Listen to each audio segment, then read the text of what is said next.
Hello everyone, and welcome to this scientific afternoon organized by Research Center for Humanities. It is my great pleasure to introduce today's speaker, Dr. Michael Kozuh, professor of history at Auburn University in the United States of America. Dr. Kozuh is a specialist in the history of ancient Near East, particularly Mesopotamia and the First Persian Empire, and he will present some of his research in this context today here.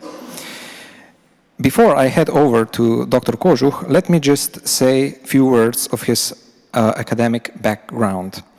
He got his PhD from the University of Chicago in Near East Languages and Civilizations, which is one of the leading centers in the world for the study of ancient Near East. His research focuses on the political, economic, and institutional history of ancient Mesopotamia. He participated in field work in today's Iran and has taught classes in several universities. Dr. Kozuh is the author of numerous scholarly articles and the monograph, The Sacrificial Economy, in which he explores the economic and administrative structures of Babylonian temple institutions. What makes his work particularly fascinating is that he works directly with original sources. So rather than relying on only translations, he reads cuneiform texts in Akkadian and Old Persian, engaging with the ancient evidence in its original linguistic and historical context. Here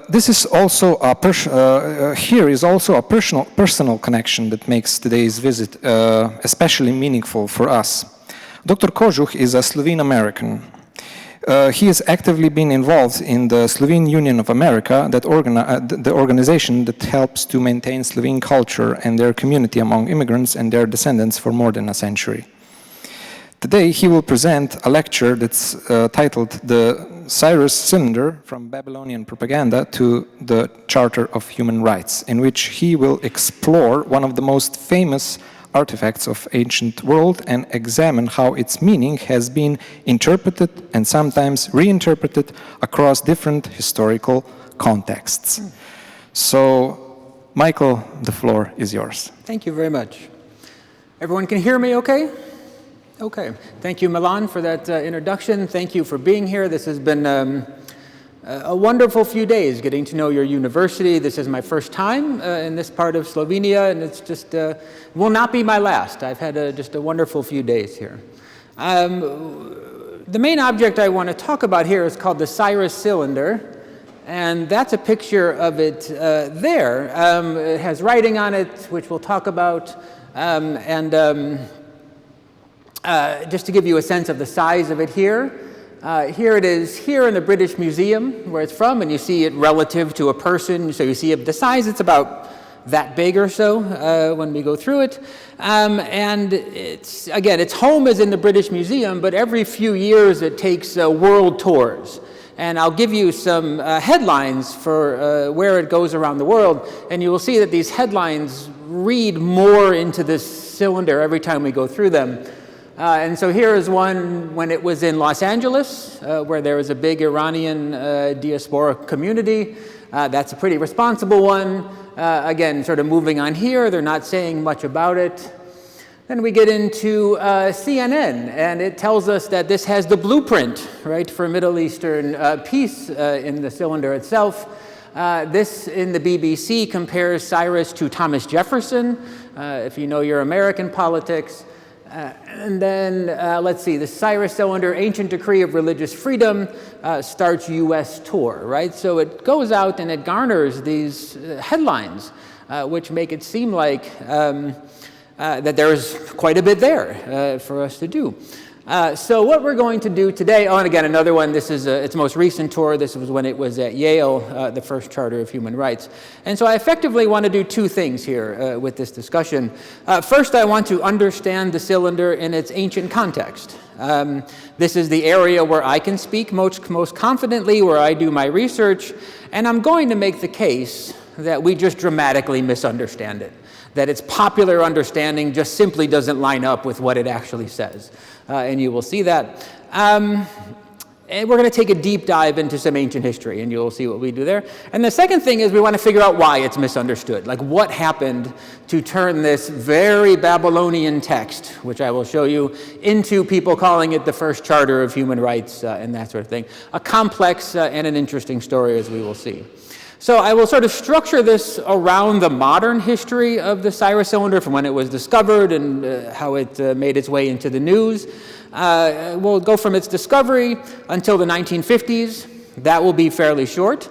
Then we will stop and we will look at the cylinder itself. We'll read some parts of it. I'll try to put it into the ancient context that it is in. And then we will talk about the cylinder since the year 2000, when something else is added into the mix, as you will see. And I just want to make one point before we go on, and this is important. Again, I'm an ancient historian. I am trained in the languages of the ancient Near East and the history. I'm not a modern historian. I don't contribute to modern history debates about Iran. I do not keep up with modern Iranian history in a systematic way. And I say this because I'm not trying to take a position on Iranian politics here, either in Iran or in the diaspora communities that they have. I used to travel to Iran quite a bit. I really miss going there. Iranians, and this is from government officials to cooks, from clerics to cab drivers, have never been anything but wonderful to me, whether it's in Isfahan or in Chicago. I'm trying to be respectful to Iranian culture and Iranian civilization by treating it with respect and seriousness. But the truth of the matter is, with the last few days, I'm just sick to my stomach as to what's been happening there. So again, I'm not trying to push a particular understanding of modern politics. That's not my area. I will, however, push a particular understanding of ancient politics, because that's definitely my area. So first of all, what is it? Let me see here. So this is the close-up of it here. Again, it's about that big, and it has cuneiform writing on it in the Babylonian language, so the language of ancient Mesopotamia. And I'll show you some maps in a minute, and we will talk about that. We deciphered cuneiform 1840s, 1850s, about maybe 2 generations after we deciphered hieroglyphs. And I still think, and I say this and people think I'm kidding here, but when we deciphered cuneiform and we deciphered hieroglyphics, we added 3,000 years onto the human story, right? It's just a remarkable human achievement, I think as big as the moon landing or something like that. And again, that's a story for another time. Cuneiform is near the end of its life when we get the Cyrus cylinder. Now we're going to switch a little bit between ancient and modern here, but we'll be talking about this area here, right? Mesopotamia, the Euphrates, and the Tigris will be down there. And then Cyrus is from this area over here. I always love to do this when I'm in Europe. We could drive there in 40 hours if we wanted. From my house in America, if I drove 40 hours, I would be in San Francisco, right? So just distances and things are just funny to me. And then here is an image here of a Babylonian city. Right? And these are important just to get a feel for what it was like. Babylonia was urbanized. You had these cities with huge temple complexes in them. Again, ziggurats are there. The land behind it, you had the business areas down there, the quay where the rivers come in, and so on. And so if you're not familiar with Babylon, the big cities, right, urbanized, and so on. Okay. Now again, the Cyrus cylinder was found probably in Babylon. We're almost certain with it. But Cyrus will be from Iran, and you'll see how that plays a little bit later. Now, again, if you're not familiar with this history, we'll be talking about, about this area here, things that you may be familiar with. Nebuchadnezzar destroys the first Jewish temple in 587 and deports the Jews to Babylon, right? We maybe will know that story. If you saw the movie 300, right, that's him down there. The writing on the wall, Belshazzar, the book of Daniel takes place here. The book of Isaiah takes place in the change of these empires here. If you're unfamiliar with those times, maybe those will be a little more familiar to you. Again, we're not exactly sure where the Cyrus cylinder was found. We know it was found in 1879, and this was at a time when the British were effectively just looting Iraq. right? They were just digging into sites, trying to find some big things, putting them, on the boat and then shipping them back to London. And they weren't keeping good records. But it's almost certain that the Cyrus cylinder was found in Babylon. Let me see. So it'll be up in this area here. Yeah, this is a better map. So this is the Euphrates, the Tigris, and Babylon is here, right? If you are unfamiliar with those areas. And they found it, and they put it on the ship, and they shipped it to London. While it was going to London, it broke. Most of the Cyrus cylinder wound up in the British Museum, although a small part of it wound up at Yale University in the United States. And it was only rediscovered in the past, I think, 20 years or so that they found it there. And what I would say is that between its discovery, 1880 we'll say, and 1950, the Cyrus cylinder really only attracted the attention of experts, right? And people interested in ancient history. It was read, it was translated, the translation was perfectly fine for the time that it was published in 1890. It was the subject of a few studies. People were interested in parallels to the book of Isaiah. I'll show you some of these coming up. They were interested in what it said about the king before Cyrus. Again, we'll get to know him in a minute, and so on. But it was scholarly interest, not public interest. If you were very religious and you kept up with biblical history, you may have known something about the Cyrus cylinder, but it was really just kind of scholarly interest in the cylinder itself until the 1950s, for a reason you will understand, right? So what happens? What happens in the 1950s, right? The cylinder was found in what is modern Iraq, right? But Cyrus was from the country that we now call Iran, Iraq's next neighbor. And in 1953, and we probably know this history, so again, found here, but going to have influence here. In 1953, the date's cut off here, but there was a major political development. 2 years previous, so in 1951, the Iranians had elected a man named Mohammad Mossadegh, who had run on a platform of nationalizing Iranian oil, right? Like a lot of the world at the time, the infrastructure, the oil infrastructure in Iran was built by the British, and so they were keeping the profits from it, and this led to pushback, and he was the pushback. And so he ran on this platform that said, the British are stealing our oil, we need to nationalize the money, keep it for Iranians, spend it on Iranians, and so on. And this, of course, in the 1950s, starts to make Washington, D.C. nervous, right? You say words like nationalize, that sounds a little bit like socialize.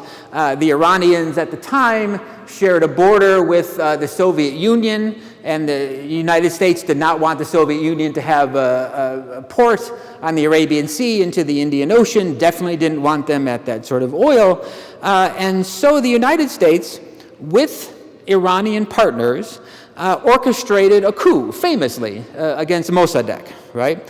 And the guy that they brought to power was this guy here, Reza Pahlavi, right? He was named king of Iran, the Shah of Iran.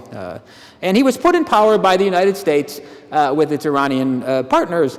And basically, we put him in there with three goals in mind, right? The first goal, the most important goal, was just don't become a communist, right? To persecute the Communist Party in Iran and make sure the communists don't have power there, because that's what made people nervous. Then secondly, but this wasn't as important in the 1950s, keep oil flowing, but there was plenty of oil in Texas at that point. And then do things like keep an eye on radical Muslims and so on. And making a long story short here, because the Shah is a very complicated figure, and Iranian politics are very, very complex, the Shah was pro-Western, right? So he wanted Western reforms in Iran. He tried to modernize his economy, and definitely with U.S. backing, he tried to modernize his military. And in doing this, he made a lot of enemies within Iran, especially among the religious classes. So he had a power base and had respect among some Iranians, and he had American backing, but he just overthrew a democracy, right? And it's like a tough position to be in. He wants to be pro-Western, but in effect anti-democracy. And so he sought an image for himself that kind of worked around that contradiction, right? That smoothed out some of the wrinkles in that problem. And he might, again, have a complex political program with a lot of moving parts, but one image he wanted to project was of a benevolent king, right? Of a benevolent ruler. He's saying, I realize Iranians want democracy, but what I want to show them is that with kingship under me, this will be better for them, right? He's saying, if we have democracy, then the fundamentalists will win. They can get power, but I can keep them in check, and we can build a modern society, is what he's saying. So he's sort of in search of a platform, and he, wanted a platform that didn't have a lot of room for Islam as a political force, and so he turned to Cyrus, right, as part of his platform. And so the question becomes then, why Cyrus, right? So first of all, we have this dynasty here. It's traditionally called the Achaemenid dynasty, and Cyrus, here we go backwards. And Cyrus is traditionally the founder of this dynasty. Now I have, as a historian, there are some real problems with counting Cyrus as the first person in this dynasty. Again, that's a lecture for another time. But Cyrus is considered the founder, and Cyrus has this just incredible reputation in ancient history, right? He was the first one to build what is one of the world's biggest empires ever. Definitely the biggest Eurasian empire up to that point he put together in his name. And he's the first one who brings, say, Greeks under the control of Persians. They'll be on the west coast of what is Turkey today, right? Now the Persians will eventually attack Greece, famously. That's a little bit later, right, under other kings. But Cyrus was very well regarded by the Greeks, right? When they thought about Cyrus, what they thought is, how can one guy control all this land, right, when all we do is fight in our tiny little cities here, right? So they thought there must be something amazing about this guy, that he's got this absolutely huge empire where all we do is, fight in Athens and Sparta and that sort of thing. And so they wrote these books about him and his leadership style. Now they're mostly, fictitious is a little strong, but there's something like historical fiction when they wrote about him, but they reveal a genuine respect for Cyrus. There is no question about this, right, and his accomplishments. Cyrus will also bring this area here under his control. Again, in the book of Isaiah, he is given, I guess, one of the highest compliments that you can get. He is referred to as the Lord's anointed, which in Hebrew means Messiah, is the word that they use to describe Cyrus there, right? Again, about as highly regarded as someone can be at this point. So if Western culture is Athens and Jerusalem, Cyrus, is beloved by those two people. We'll explain why this is in a little bit here, right? So it's pretty easy to see why the Shah was attracted to Cyrus as a sort of political memory to liken himself to. But I want to go a little deeper with this because I think it's important. There is a tradition of Iranian kingship, and it's very distinct to Iranian kingship, and we see it start to develop under the Achaemenid Empire, the one we're talking about, but it doesn't really reach its full potential until the Sasanian Empire. That's 1,000 years later. And then ideas from Iranian kingship are borrowed by Islamic kingships, the Abbasid Empire, and you find it in Iranian literature, the Shahnameh, and that sort of thing. And there are elements of it that will seem very European, that is in European kingships that you may know, but it is very Iranian. And the concept here is just the king of kings. This is a classic Iranian line for how to describe a kingship, right? You're the king of kings. The Shah-an-Shah, which is a title that the Shah will take. And again, there are some historical problems here. I personally, as a historian, would not associate Cyrus with this tradition, but the Shah definitely did. People at the time definitely did. It wasn't even questioned. Recently, we've started to question this, but just so you know. And I'm going to oversimplify it a little bit here, but hopefully we'll have enough of it to sort of move forward. And I'll borrow a phrase to describe it from a historian named Marshall Hodgson, one of my favorite historians of all time. It's an ideology, and what he calls, and hopefully this will come up here, he refers to it as the disinterestedness of unchallenged authority. And this is difficult in English, so we went back and forth about how best to sort of put it into Slovenian here to understand it a bit. And the Iranian kingship sort of takes this idea and develops it into an ideological program. And again, this is common in some kingships, you'll recognize it in some European kingships, but the idea here, what the King of Kings is that in order to have something like true justice in society, right? Society really needs a king, is what they would say. For most of human history, kingship was considered a solution to the problem of the human condition, right? The problem of power. It was considered the highest and most noble form of government, right? And the basic idea is this: a king should live a life of such incredible, almost unimaginable privilege, right? So high up above us that he doesn't have any needs or any wants, right? If he lives that way, if he lives a life of incredible privilege, then he can start making decisions from a place that are not selfish, that don't involve self-interest, and can come from a place of justice, right? So for example, they need to paint an image of a king who has unlimited wealth, right? Just completely unlimited wealth. And the idea here is that if there are constraints on the king's wealth, if there's something he thinks he can't afford, if there's something he thinks he cannot have, then he will act out of self-interest, out of selfishness. But if he has unlimited wealth, right, then he can act with justice. He will have no wants. His decisions will come from a place of justice, right, not self-interest. Again, if your king has unlimited wealth, if wealth means nothing to him, then if I stand in front of him next to Elon Musk's wealth doesn't mean anything, right? Because he's not impressed by it, because the king has unlimited wealth. And so that makes us equal. And so then the king, say we're suing each other or something, the king could just come from a place of justice rather than thinking about wealth if it's limited. You can do this with a lot of things. The king should never know hunger, should never be denied sex, right? Because again, if those things are denied to him, then he will act in self-interest and cannot embody justice and fairness. And so this is where you get the stories of the big feasts and the harems and that sort of thing, in order to make sure the king does not have any needs or any wants. Right?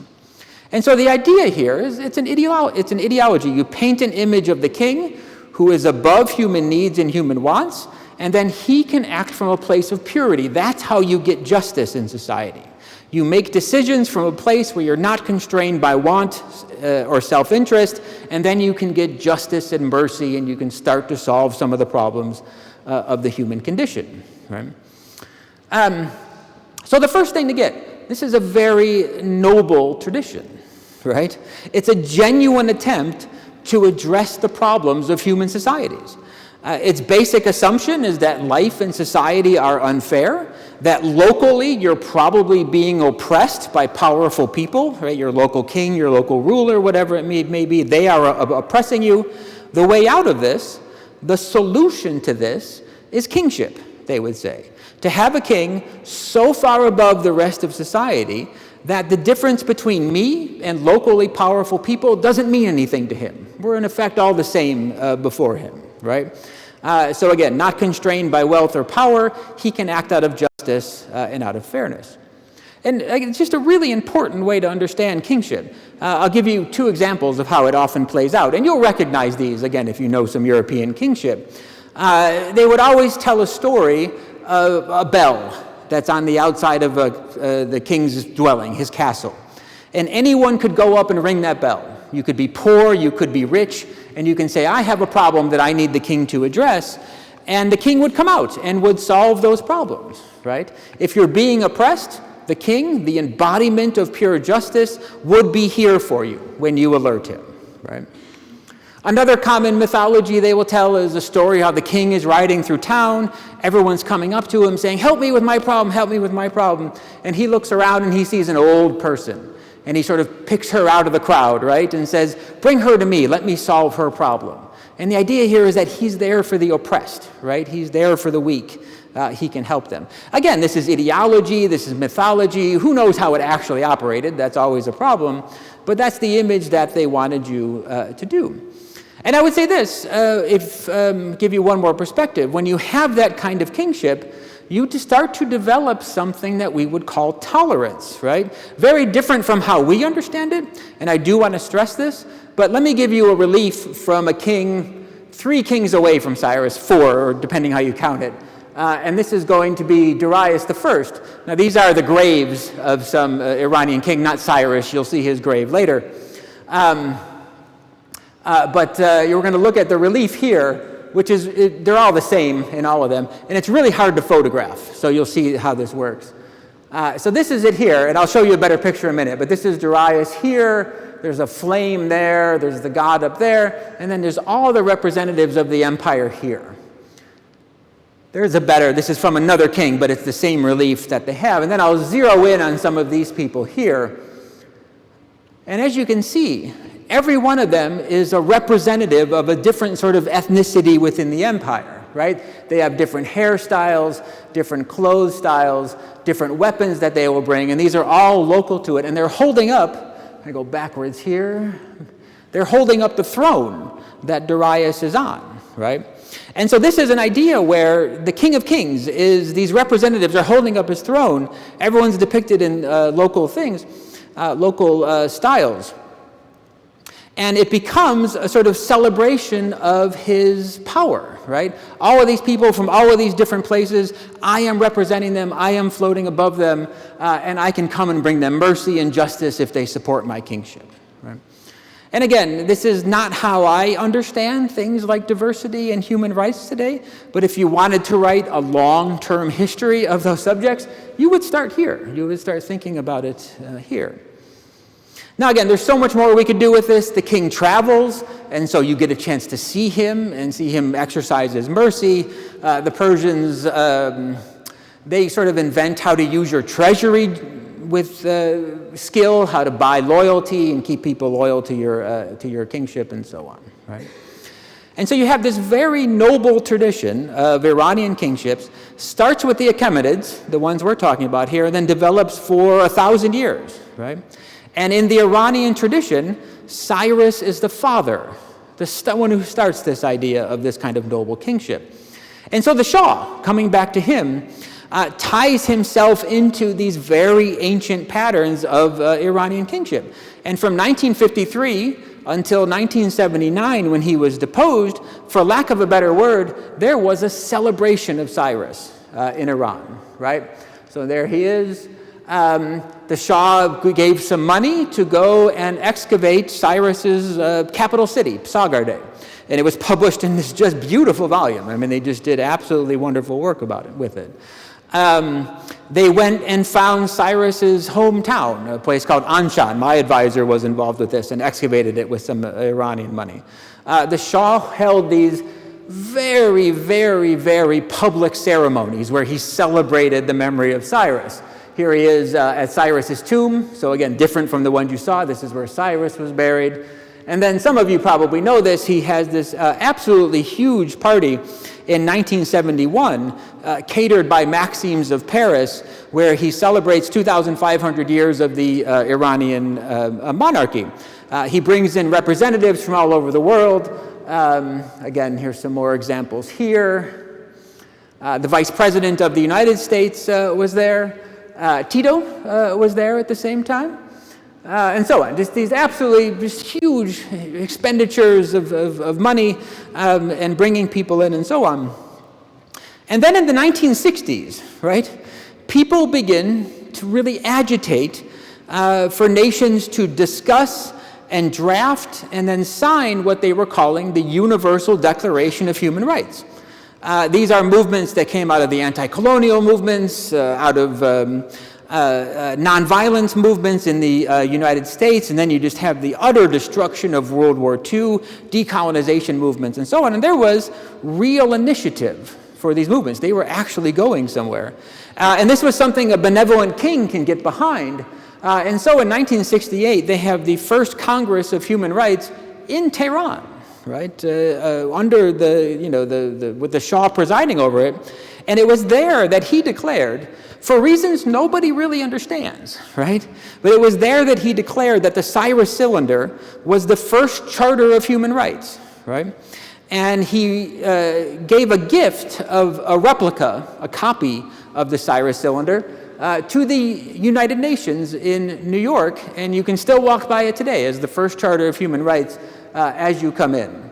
And I see this slide all the time, and I still don't know who wears a hat like that to the United Nations, but that's neither here nor there, right? And that's where it is, so that's where it is. Now again, let me be clear about something here. I don't know enough to have strong opinions about the Shah, right? Some Iranians think he was just a thief, right? He stole all their money and spent it on lavish parties. Some people think he was a genuine reformer who did really good things. He may have actually thought that he was imitating Cyrus. The only point I want to make here is that when you spend money, oil money especially, lavishly in the 1960s, this is very different from spending money lavishly in the 500s BC, right? Iran had, again, a very active, very engaged communist party at the time. They also had a very active and engaged Muslim clerical class. And it was still a very poor country, right? They also still, to this day, have a very active and rambunctious political press, right? That will go back and forth. And they didn't see Cyrus the Great in the 1970s, right? They saw a guy spending an Iranian oil money on parties and American military equipment and not on his own people, right?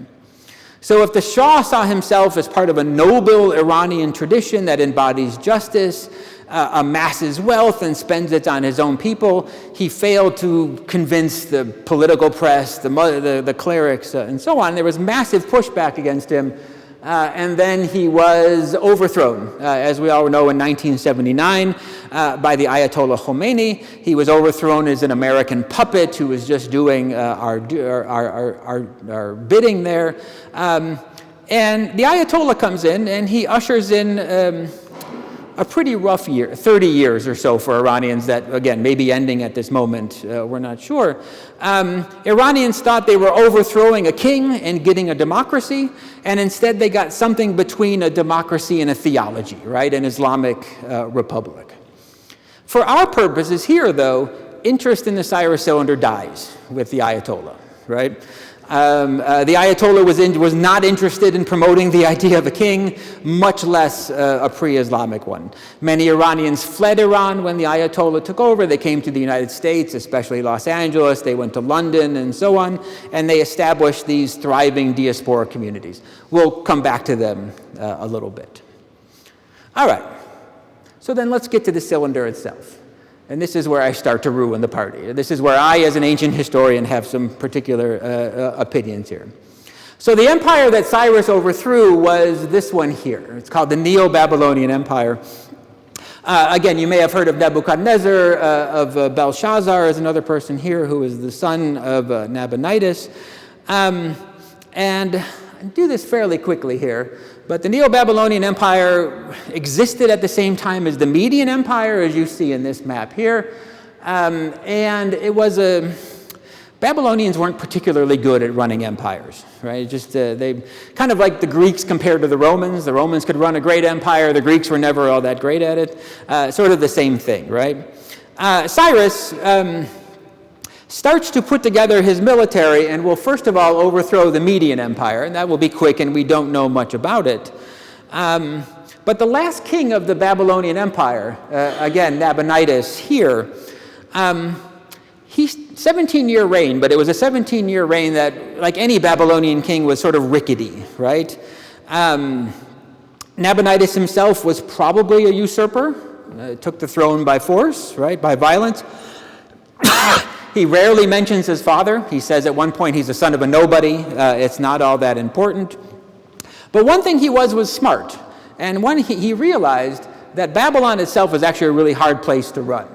And so what Nabonidus did was what a lot of kings would do at this time, and he established a second base of empire. And it's in the oasis town in what is now Saudi Arabia, down in this place here called Tema. There's various sort of spellings of it. There's been a lot of interesting archaeology there recently where we have found this. Again, a nice oasis town. And this is where he would spend most of his time. He would collect tribute. He would make decisions while he was there. He built temples. He moved his mother there, who lived to be 103 years old, which is interesting in itself. And now why he moved here, again, probably an administrative move, just to split the capital to get out of Babylon, where a lot of kings tend to get assassinated. And anytime kings make moves in, say, this area here, it's almost certainly to set up to invade Egypt, which is the next big crown jewel in any empire, right? Babylonians never got Egypt. The Assyrians, the empire before, ruled Egypt for a short time, but ruled it badly, and so on. So he's probably thinking about Egypt as well. Now, this probably caused some problems in Babylon itself, right? The Babylonians kept very detailed records for when the king was here and when he was not there, especially when he missed major festivals like the New Year's festivals. But probably most problematic is that this just moved tribute and taxes. They started to be split between Babylon itself and his project down here in the desert, right? And so Cyrus seizes these opportunities and he worked some of the discontent to his benefit. And so in 539, he attacks. And according to most sources, he was able to walk into the city of Babylon without a fight. Now, there are some sources that say he did fight, but most of them will suggest that he didn't. And he captured Nabonidus, he sent him into exile, and Cyrus was declared the king of Babylon. But upon taking the throne, Cyrus did a smart thing. He did a smart thing empire builders can do, and that is he kept everyone in place, right? Except for the uppermost people, Nabonidus' people. He kept the city mayors in place, he kept the temple administrators in place, and so on, right? Let me take a sip of water here.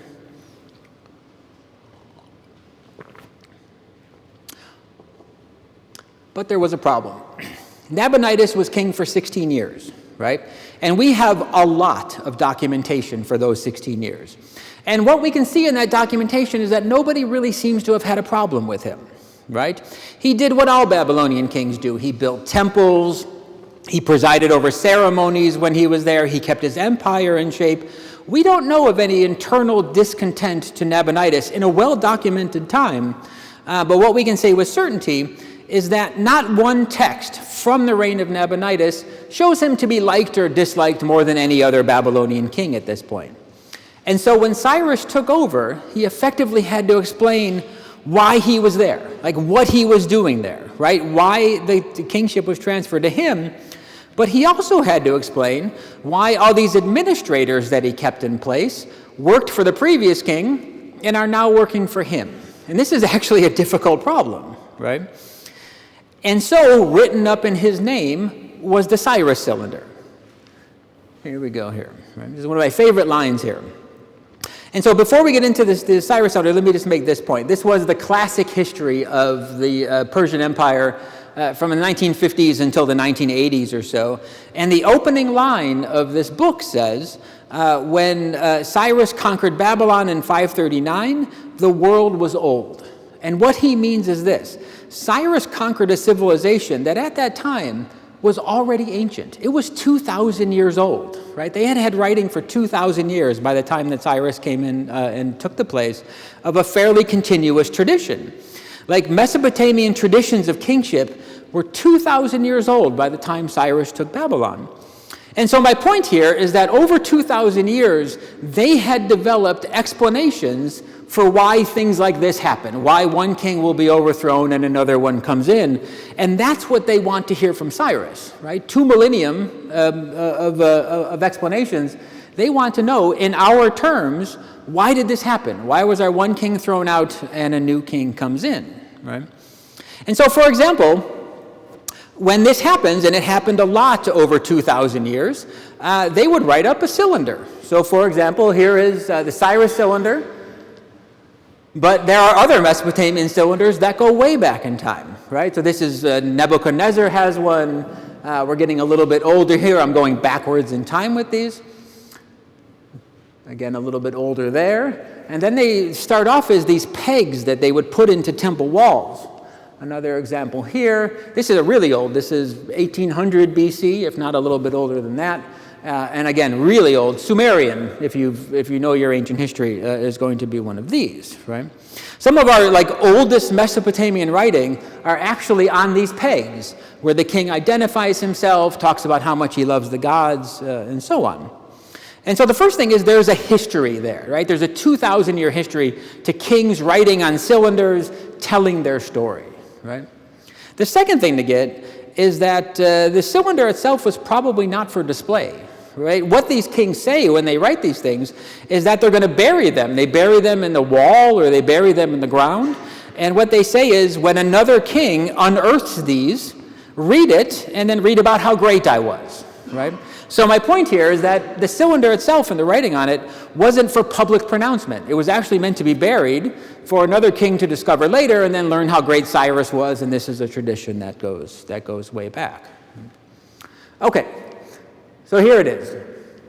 Oh, one thing to note here is that, and I'll show you another picture later, is that it's broken. And so you'll see when we look at some of the words that things are missing, right? You'll see little dots and things. That's because, we hit this part and we don't know what's in it. It's actually worse on the other side, as you'll see. Okay, we got most of it here. So that's the outline of what the Cyrus cylinder does. Vilification of Nabonidus. You're going to talk about why the old king was so bad. We'll get into this. We'll talk about Marduk, the chief god of the Babylonian pantheon. If you don't know Marduk, again, we'll go quickly through this. We won't talk about that one. That's another lecture there. And then we'll talk about some of these. That says building activities down at the bottom there. All right. So again, broken and so on. So we'll look at it. Here's our first bit of text on it, right? Okay. So this is where he is starting to castigate, to say what's wrong with the previous king and what the previous king did. Again, I don't like reading PowerPoints. You can see what it is here, and this will be a little confusing to you. This was written 2,500 years ago, right? But he's accusing Nabonidus here of building a fake temple. This is another city here that you may have heard of. He did things improperly. Again, more improper here. He was irreverent, put an end to the regular offerings, and by his own plan, he did away with the worship of Marduk, is what Cyrus is saying here, and then it goes on without interruption and so on. So it's a little bit broken, but we know what Cyrus is saying here, right? He's saying that Nabonidus didn't keep the proper rituals. He's saying he stopped worshiping Marduk, and that he made the Babylonians work for him, right? Now, these things sound pretty bad, and I'm aware of that. But here's the problem. What's going on here, again, is that this is what every king says about the last king that they overthrew in Babylonian history, right? There's actually really not a lot that is new here, especially if the previous king was killed by violence. That's what you need to explore. And so what they love to say is that, well, why did the last king get overthrown? Oh, because he didn't pay attention to the rituals, right? Or he made us work corvée and that sort of thing. It's a pretty standard condemnation after the fact to explain what happened here, right? There's this great one for a king in the 800s, and he was overthrown. And when they had to explain it, they said, well, he brought a leek, the vegetable leek, into the temple, right? And everyone knows that that's a horrible thing to do. It's just a tiny little ritual thing that they say he did, that he did wrong, right? Okay. The next thing here is we'll look at Marduk and see what he has to say. And so this is, again, the chief god of the Babylonian pantheon, and according to the text, Marduk was angry at Nabonidus. He looked around the world to see who could come and save the Babylonians from Nabonidus, and he found Cyrus. Again, this would be another lecture here to explain king of Anshan, pronounced his name to be king of the world. He aided Cyrus in overthrowing the Medes, and so on, as you see here, right? So in the Cyrus cylinder, the Babylonian god is controlling the victories of this Iranian king, right? Marduk, again, the chief god of Babylon, so Nabonidus' own god, chose Cyrus to defeat Nabonidus, right, who was abusing his own people. Now again, this is standard Mesopotamian thinking in some ways, right? Cyrus was not actually the first king that that Marduk chose in order to defeat a king and sort of move in here, right? But there is interesting parallels here with the book of Isaiah, where Yahweh also finds Cyrus and uses him to, again, repatriate the Jews and so on. We'll get into this in a second. Now, what I should say here, by the way, is that we have no idea what god Cyrus himself actually worshipped, right? This is something of a problem that we have. He never says, but everybody else's gods want to take credit, in effect, for Cyrus. So I personally don't see some major theological innovation here, right? Again, I can show you other examples from Mesopotamian history where Marduk will find a ruler and say, you should come in and take over Babylon, and so on. I think it's actually very simple. Big historical events happen, and then people say that their god was in charge of it, right? In some ways, it would be weird if they didn't say that, right? There's nothing here that's innovative, so to speak, going forward. Now, the inscription says that Cyrus took Babylon without a fight, that he was welcomed by the Babylonian people, that he came in peace, and then this is important here, that he looked to reverse the religious sacrileges that Nabonidus had instituted. He was going to reverse what Nabonidus had done before. And this is where we're going to get sort of fairly deep into some things. And some of this will be confusing, but let me sort of talk you through it in this paragraph, because this is the paragraph here where people want to find human rights and want to find kind of liberation here, right? So the first thing to notice here is, again, there will be place names here that you don't recognize. You may recognize Susa. It's where the book of Esther takes place, for example. Maybe this place. But these are all local Babylonian cities, right? And this is a region that refers to the Zagros Mountains. Let me make sure I get this right here. And so what Cyrus is saying here, and this is where we're going to spend some time, is that he came into Babylon, and in Babylon itself, in the city of Babylon, were these statues of the gods that belong to these cities here. And again, he's referring to statues of the gods of Babylonia proper that were in Babylon when Cyrus took the city. So let me divide this into two pieces, because again, this is our liberation part here. He refers to, in effect, two sets of gods, right? Refers to those from these cities here that had been in Babylon for a long time, so before Nabonidus, and then he refers to these here, gods of Babylonia that Nabonidus had brought into Babylon itself, right? So the question is, what does he mean by this? What is he referring to with this? This is a phenomenon that we know in the ancient Near East that we refer to as God-napping. It's a play on the word kidnapping, right? To be very basic about it, Near Eastern polytheism, right, the pantheons, often revolved around the statue of the god itself. In many ways, and again, this is beyond sort of, I don't really study theology, so I don't quite get this, but in many ways, the statue was the god, right? It was very, very important for some of these polytheisms. And so, like the statue had a house that was the temple, the statue got fed meals, they dressed it in finery and that sort of thing, right? And so what will often happen is that an invading army will steal the statue, godnap is what scholars call it, take it away and from its capital city and bring it back to the city of the invading army, right? This is an image of it here. This is the Assyrian Empire before the Babylonians. Oops. And they are capturing a statue of the god, and they're bringing it back to the Assyrians, right? Now, when you captured a statue of the god, you didn't melt it down, right? You didn't, treat it cavalierly. You kept it, and you used it as a bargaining chip, right? You would say to people, if you want to see your god again, right, pay us some money, right? Or, or work for our benefit. And sometimes statues would be captured, would be kidnapped for centuries. And they would remember this. They would talk about it. They would think about it, and so on, right? And again, it was often a last resort, but many conquerors would have rooms like this that are like museums. They would have statues of all the people that they took, and they would bring people through them and show them, and so on, right? But then there's a flip side to this. There's another side to it. If an invading army comes in and overthrows a place that had collected a bunch of statues over time, they would often return them to their allies. They would say, hey, we're in town, here's some statues for you. They took this a century ago, you can have your statue back, and so on, right? If I invade a place and there are 10 statues that were stolen by the previous king and I wanted to build allies, I would return them, and I would return them in a ceremony, and I would have an ally there, and so on. Right? So they were diplomatic tools at the time, right?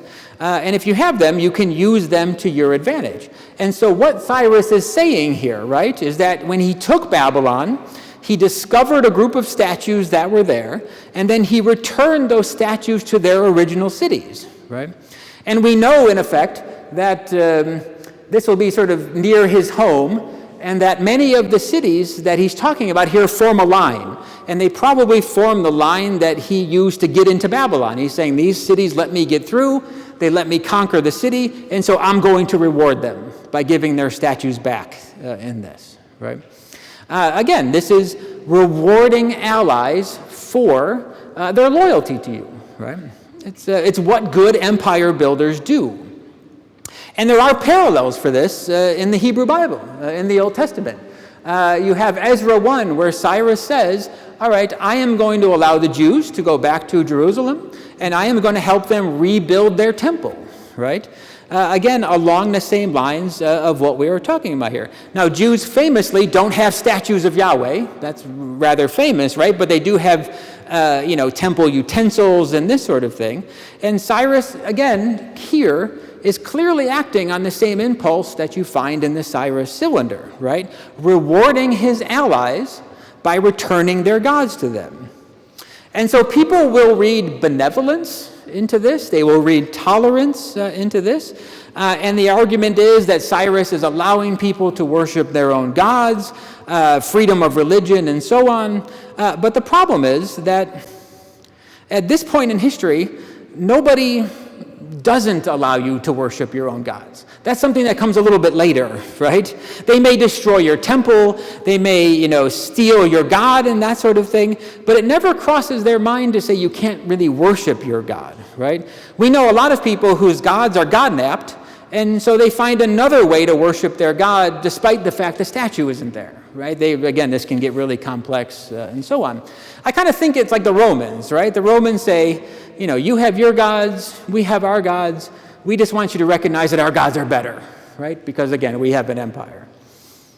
And so when you think about this thing in Ezra 1, when Cyrus helps to repatriate the Jews that Nebuchadnezzar had brought into Babylon and rebuilds their temple, I think the way to think of this, and most people do, I'll come back to this maybe, is that again, when you are down in this area here, and you're trying to build allies, you're setting up to invade Egypt, which Cyrus never gets to do, but his successor does. Cambyses invades Egypt and makes it part of his kingdom, right? So Cyrus is doing, again, a very traditional thing in the ancient Near East. You return gods or whatever might be standing in the way of gods. You build a very kind of pro-Iranian population down here. You start to build the infrastructure in order to take the next crown jewel of empire, which at this point is Egypt. So that explains the first thing. And with this thing here at Ezra, this is also what skillful empires builders do, is they say, we will repatriate your gods, we'll do this for you, and then you move very slowly, right? Very slowly, okay, when we are there. Okay, basic politics, if you think about it. And then we have this second version of it down here. And this is actually a problem in Babylonian history as to why there were gods in Babylon when Cyrus took over that Nabonidus had brought. And we have all sorts of texts that refer to the moment when the empire is sort of falling, and we have letters, and all we can tell you is that we know the gods were brought to Babylon, but we have no indication that they were brought there under duress, right? That that Nabonidus was forcing people to bring the gods to Babylon itself. Right? It can, again, a very sort of specific historical problem that we have here. What I would say here, though, is that Cyrus wants us to believe that Nabonidus participated in a sort of psychic god-napping here, that he made people in Babylon do this stuff, and we have just no evidence for this happening at this point, right? If anything, we have evidence for the opposite, where people are sending their gods to Babylon when Cyrus is coming by their own choice, willingly, if you will. So what I would say is this, is that there's no liberation in the Cyrus cylinder, because we're looking at the most important part of it here, right? And there's definitely not human rights. Cyrus is speaking here to an issue that's very, very specific to time and place, to Babylon and Babylonian politics, and he is expressing it in very, very Babylonian ways, right? Now we're actually nearing the end of the interesting part of the Cyrus cylinder. His basic idea here is that the king of Babylon was evil in such and such ways. He says, I came in, I was welcomed by the Babylonian people, and he was reversed these sort of politics in very Babylonian ways, right? I restored God-nabbed gods to their homes, I relieved the tax burden on the people, and so on. So just to be explicit here, I think the idea that the Cyrus cylinder represents anything more than typical ancient Near Eastern politics is a stretch, right? Sticking with just the Cyrus cylinder, everything that Cyrus does is perfectly in line with the politics that we know at this time. You reward your allies, you talk about how impious the previous king was, and so on. Even when we get to his rebuilding of the temple in Jerusalem, perfectly in line with the way politics work. You make a big promise, and then you slowly drag it out, right, to keep people in line while we were there. Again, probably to set up to invade Egypt for the empire. But of course, people want the Cyrus cylinder to be a little bit more than it is. And so I'm going to finish off the story here of the Cyrus cylinder with a personal story about it. And this is going to seem very small, but you will see that it's actually pretty big, right? So when we last left here, let me go back here. When we last left, the Shah had been overthrown, the Ayatollah was in charge, and then Iran settled in for some really difficult times, right? Some really, really difficult times. And if it wasn't bad enough, Iraq invaded Iran, right? One of the worst wars in human history, World War I-ish, poison gas, fighting over a kilometer of territory, and so on. It was just a rough, rough time to be an Iranian in the 1980s and the 1990s, right? Cyrus was, for a variety of reasons, the last person that they were thinking about after the Ayatollah took over. Then when we get into the 2000s, we have to deal with a new phenomenon, and that's the internet, right? And in 2006, I had my first university job. And in 2006, this will seem like ancient history to you, but when I first started, the biggest worry we had was that we would give students an assignment and the students would just Google it, right? Google was new, all this information on the internet was new, and so on. And so I was teaching a class on the history of the Persian Empire. I did my Cyrus cylinder, discussion and things. Before I did it, I gave the students an assignment. And I said, go read these texts, read about the Cyrus cylinder, and write a paper. Very standard, thing. And I remember this. I was sitting there as my first job, one of my first classes, and I'm grading like the second paper about the Cyrus cylinder. And I start to read it, and I remember, I said, what is the student? I said, what is she talking about? Like, she's talking about the Cyrus cylinder, but I don't recognize any of this, right? She's talking about something that said things like this. I announce that I will respect the traditions, customs, and religions of any nation of my empire and will never let any of my governors and subordinates look down or insult the people around me. And I remember reading this, and I said, what is this? Like, what Cyrus cylinder is she reading, right? I will impose my monarchy on no nation. Each is free to accept it, it says. A little more here. I will never resolve on war to reign. Again, I'm reading this, I'm saying, what is going on here? Today I announce everyone is free to choose a religion. I said, we don't even have a word for religion in ancient texts, right? Like, what is this? And it says, funny English here, I prevent slavery. That doesn't really even mean anything. Such traditions should be exterminated the world over. And I remember thinking to myself, like, what's happening here, right? Like, where is this information coming from? I had read the Cyrus cylinder in its original language 20 times. It doesn't say anything like this, right? There are bad translations of it. The one in the UN is not a great translation, but it tried to stay close to the original. This is completely fake, completely made up, right? And so then I, of course, in 2006 Googled it, and what came up at the time was Wikipedia, right? Wikipedia was just starting. Again, these are all sort of older things here. And this is the page that I looked at in 2006. And the Wikipedia page had a completely fake translation of the Cyrus cylinder. You'll see the parts of it that I quoted down here, but they're there. So for example, the fake translation has Ahura Mazda, who is the Iranian chief god, who's definitely not mentioned in the Cyrus cylinder, right? And there was nothing close to what the Cyrus cylinder actually says. Now let me be explicit here, because this is going to be much bigger than the Cyrus cylinder, right? It's a fake translation, utterly and completely fake, right? Not a bad translation, but a fake one. Again, I've read it many times, and it's not like this. What's fascinating about the fake translation, though, is that it's what everybody wants the Cyrus cylinder to be, right? This is what they wish that it said. Now, I know what you're thinking. You're thinking, this is the internet. The internet's full of lies. We all know this, right? In 2006, we didn't quite know it, but still, it was happening. And then, I don't know if National Geographic is a big magazine here, but this was the magazine for the sort of humanities in America in 2006. And so this comes out, and it's cut off here, but at the end of National Geographic here, they quote the fake version, right? They quote the completely made up version as though it is the real version. And so I write them a letter, and I say an email, and I say, you guys are quoting a fake version, right? Like, this is a real problem. And they do what they do, and they send it out to 3 different people to evaluate my letter. 2 of those letters come back, and they say, yeah, this is right. This is fake. I don't know what happened here, and so on. And the 3rd letter was just this very mean-spirited reply about how I didn't understand that Cyrus was a great ruler and so on. And that's not even my point. My point is that they were just using a fake translation. And they were saying, how dare you do this to Cyrus, right? This great ruler and so on.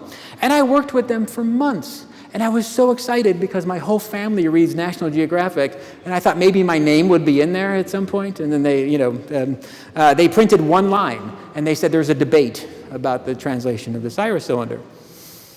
Now it actually gets worse, and I hate doing what I'm about to do here, because I really, the person I'm about to mention is a very brave person who does great work. But in 2009, Shireen Ebadi, in her Nobel Prize speech, also quotes the fake version of the Cyrus cylinder, right? Again, not a bad translation, but a completely fake version that she's translating here. And then about the same time, our president, the American president at the time, releases a statement, and he, in effect, quotes the fake version of the Cyrus cylinder at this point, right? And so it was about this time, 2008, 2009, that I gave up trying to stop this from happening. I was working with a guy in the Netherlands named Jonas Lendering.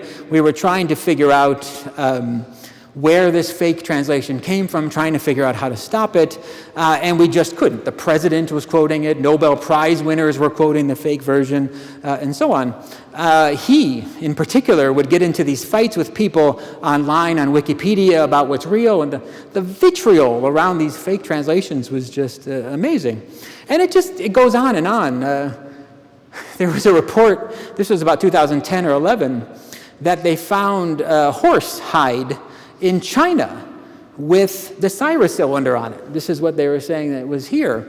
And easily a disprovable fake. It was completely fake. Not only the translation, but the whole thing. It was just a completely fake antiquity, right? And again, because we're recording this, I don't want to name specifics here. I don't want to embarrass people. But there are many Iranian cultural centers in America that have a picture of the Cyrus cylinder and then have the fake translation underneath it, right? Not a bad translation, but a fake one. And again, there are many, many, many of these.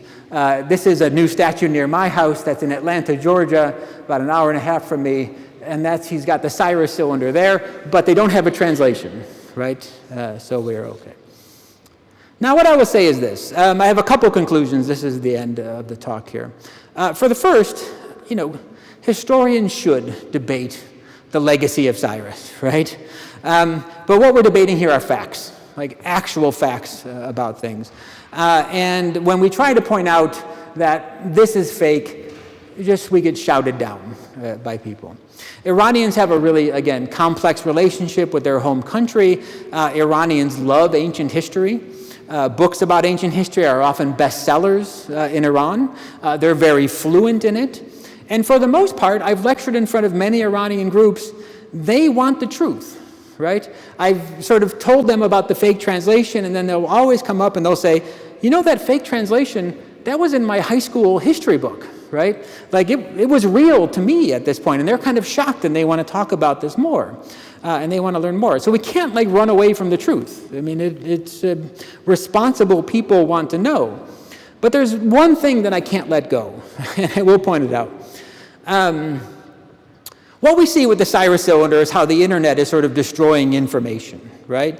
And if you were alive and in 2005 you were being told the internet was going to liberate humankind, it was free information, it was going to make everything better, they were going to destroy the gatekeepers of information because they were holding us back and so on. And instead what we find is that it just becomes easy to disseminate bad information, right? Sort of fake information. And we're seeing how deep that goes in front of our eyes. But this is the one I really struggle with. Again, I don't know if TED Talks were big here. They were huge in America. This is kind of Silicon Valley's way of doing humanities. That's the Cyrus cylinder there, which again is something else. But this is a TED Talk on the Cyrus cylinder given by the director of the British Museum, right? Neil MacGregor. And it is, quite honestly, one of the most intellectually dishonest things I have ever seen, right? Neil MacGregor knows the propaganda history of the Cyrus cylinder, starting with the Shah. He's aware of the fake version. I know this for sure. The person he wrote a book with is a friend of mine, an Iranian, Shahrukh Razmajoo. He could have asked him about it. Both of them are fully versed in this. But if you watch this TED Talk, if you watch this talk from the director of the British Museum, he sort of walks the line where he never quotes the fake version, but he's drawing a lot from it, right? He's assuming that it's there and he is using it. And the whole talk is sort of set up around it, right? He's saying it without exactly saying it. He may as well be summarizing, if you will, the fake version. And he knows better. Like, I know he knows better, right? And yet this is a way to generate press, to generate attention, right? To get people looking at what you're using. So he's using his authority as the director of the British Museum to promote what is in some ways a kind of fake history, right? Just a sort of made up thing. And he knows this very well, right? So let me finish off just by saying these points. If you were to ask me to give this talk, the Cyrus cylinder in 2,600 years, this is what I would say. In the 500s, the Cyrus cylinder represents the end of a very ancient world, right? One of polytheism, of temples, of intense and wide-ranging rituals, and of kings who have to balance their imperial authority with kind of local ideologies and power struggles and so on. The actual history here is fascinating, but Christianity is coming soon, Zoroastrianism is coming soon. The world is about to change. In the 1950s and 60s, they used the Cyrus cylinder to represent a world that is trying to recover from the devastation of World War II, right? Where the idea of human rights, of freedom of religion, of basically anything that can stop us from sliding back into World War II is taken seriously. There's almost this desperate attempt to reconstruct a world that was better than what happened in the 1940s. And then finally you get into the early 2000s, and I would use the cylinder to represent the breakdown of authority, of trust in real scholarship, and of the chaos brought about by the invention of the internet. Wild falsehoods can grow unchecked, and people who know better use them for some power and attention. So thank you very much. I appreciate it.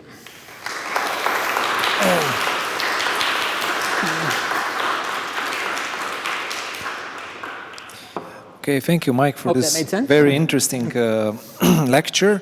Now we are at the discussion section. So if there is any question, please be brave and ask. If not, maybe I can start with one question.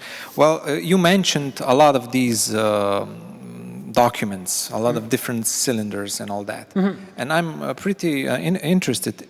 does any of this information contradict what the scriptures say? Because scriptures are somewhere always used as a historical evidence. So I will say, I will give you the strongest answer to that. And that is that, say, the book of Daniel is one of the most historically problematic books of the scriptures. Now that we can read these texts and we've rediscovered this history and that sort of thing, I don't know if I can get back to it quickly without here. But the book of Daniel makes absolutely just crucial historical mistakes. I'm sorry, I'm going to get to these here. Go there. Here we go. So, for example, the book of Daniel tells us that Belshazzar is the son of Nebuchadnezzar, right? And that's just simply not the case. We know this very, very well, that Belshazzar, again, we have 10,000 cuneiform texts from Babylonia, just basic everyday business transactions. This is what I work on. And Belshazzar is very clearly the son of Nabonidus. There's just no question about this. Nor was Belshazzar ever really a king of Babylon. Which is a bit of a problem. So is that what the kind of question you're asking? That would be one for sure. According to the book of Daniel, a guy named Darius the Mede is the one who overthrows Babylon. We know that that is just not clearly the case, right? So there are, and we can explain these, that's another lecture of why this happens. So that's one thing for sure. That was a historical problem that the discovery and reading of cuneiform challenges for sure. Yeah. Okay, thank you. Anyone else? Any question? Please. There. Oh, microphones. So you mentioned how at first people thought that the internet is going to make it easier to not have information gatekept, and then it backfired into being an easy way to spread misinformation. Mm-hmm. Do you think that the age of AI is going to... Well, what a fascinating question. Can I ask what you think offhand, so I can think about... What's that? Could you repeat what you said? Are you excited about AI? Do you think AI will bring in new truth and new... It's certainly going to bring changes. It will bring change for sure, without a doubt. So I teach the history of technology at Auburn University. And I have been sort of teaching my students for a while that we have turned over an enormous amount of power to Silicon Valley. And AI has not quite reached into my field just yet. But when I do ask it for questions about the Cyrus cylinder and things, it does take the correct weight of scholarship, right? So it tends to answer the questions scholarly. It tends to sort of privilege scholarly answers over internet answers. And that's a good thing. That's a way to sort of say, well, when you ask the wisdom of the internet, what is the Cyrus cylinder or something, it gives a pretty good answer, right? At the same time, I think we're already seeing that various segments are not all that happy with some of the answers it's giving, and they're changing it and so on. And so I think it's too early in the history of AI to sort of figure out exactly where it's going to go. At first, the internet was great when it came out. It was informative and useful and so on. And then it turned into something ugly, right? And so we're almost in that stage with AI, I think, where at first we're in baby steps and it's interesting, but again, we're way away from ancient history here, but I feel like it could be manipulated in ways that could make it just as bad as what we've seen before, if not worse. Also, another question. Yeah. If I understood correctly, the first time that Cyrus cylinder was equated with human rights was when Pahlavi said it during the 1971... 1960s, 1964, yeah. So, up until then, it wasn't correlated with human rights? No, it was basically just a scholarly text. Okay. So, yeah. So then, and nowadays, is it safe to assume that the reason it's still... the way I interpret it is that he just used it as something to gain privilege. Something like that, sure. We don't have that would be a great project for someone to try to figure out how that happened, but we don't know. Somebody that tries to align with the Western world. Yeah, sure, yeah. But obviously it's no longer used for that, considering the current circumstances. Right. Is it safe to assume that the reason it's still correlated with human rights is exactly that fake version of Wikipedia that popped up? I think so, yeah. I mean, personally, I think so. I think it is... irresponsible to make that connection. But at the same time, it's a really nice way to get attention, right? So you saw it on my title too, right? From propaganda to human rights or something. So when museums will show it for Iranians and other people to come see it, they will play that angle. I personally find that very irresponsible because it's not connected to that at all. Yeah. The thing it reminded me of is how nowadays there's a large amount of people that think the flag of Austria-Hungary is the story about that, or? Okay. Of Austria-Hungary officially didn't have a unitary flag. It had the flag of Transleitania and Cisleitania. Okay. But the flag that was used by the Common Navy has been in the early 2000s misinterpreted as the flag of Austria-Hungary. And to this day, there's definitely a large amount of... And is this a historical debate or is it an outright falsehood? Okay, this is just beyond my area, so I don't know. But even when they... And it was posted as a flag on Wikipedia, and when they tried to change it, it led to multiple year-long debate on it. Yeah. And to this day, it's not, officially, it did not have a flag. That flag was used by the Common Navy, and even then the Hungarians didn't use it because they didn't want to. So this kind of reminded me of maybe that saying, a lie repeated 1,000 times becomes the truth. Indeed, no, I think you can find parallels for this in many sorts of history, indeed, without a doubt. Yeah, it's a great point, thank you. Okay, thank you. I think we just used all the time we had, oh, did I talk even extra. So I would just stop here and thank you everyone for coming, for Professor and for you. And now you're all invited downstairs for a feast. It's not like big as it in Shah times. With, so I don't understand hunger, so I can make decisions. You can continue discussions with Professor downstairs. Okay, we'd love to. Thank you. Thank you again.